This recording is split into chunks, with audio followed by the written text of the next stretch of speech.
A regional school principal's been stood down after his foster children were forcibly removed by Families SA without warning. Supporters are rallying around him. Mike Smithson has the story. 7 News understands the events of last Friday afternoon have left students, parents and staff stunned.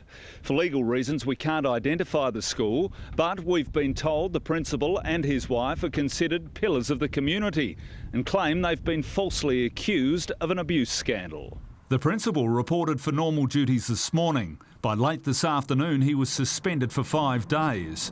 Department officials arrived at the school 3 days ago to inform him the young brother and sister in his family's care would be removed immediately. They left with only the clothes they were wearing and haven't been seen by the carer since. The school was in shock. The dynamic was very frightening and very overwhelming. Multiple abuse allegations were made against the foster family, but no specifics were given. The principal still doesn't know the nature of the accusations. He and his wife have their own children and have cared for these 2 foster kids for 3 years. They're highly loved and highly valued and, part of the school fabric. The Minister's office was unaware of the case until 7 News raised questions today. A spokesman later said the action wasn't taken lightly, but there's still no explanation why the principal's suspension took 3 days to enact. Mike Smithson, 7 News. Families SA is fiercely defending its forcible removal of 2 foster children from a school where the principal is also their carer. Mike Smithson has the latest. Humiliating, insensitive and lacking respect are just some of the terms used after the sudden removal of 2 children from a regional school last Friday.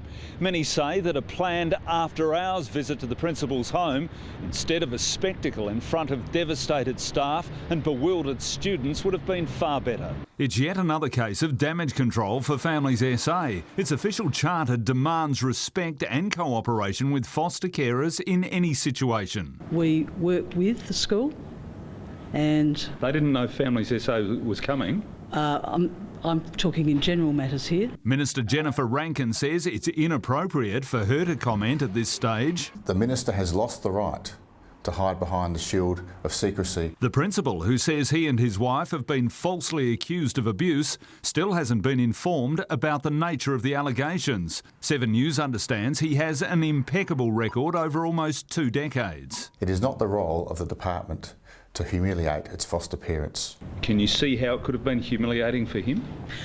Our prime interest is the care of the children that we have. The school's now functioning without its suspended principal. Staff and students are said to be under enormous pressure. Mike Smithson, 7 News.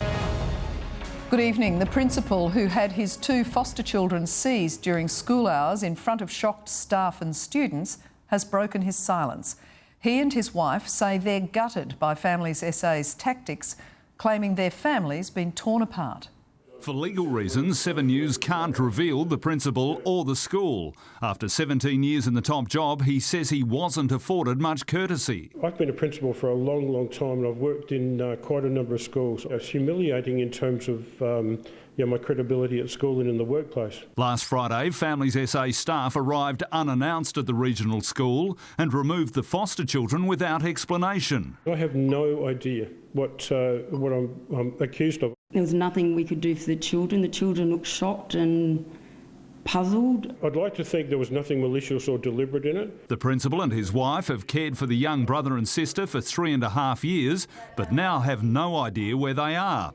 Their toys and clothes remain untouched. They would know that it wasn't the best thing for the children. He says there are no previous complaints and that he's comforted by support from his school community. Meanwhile, the biological parents of the children fronted court today. They're also raising serious concerns about Families SA. They claim the agency didn't enforce access rights.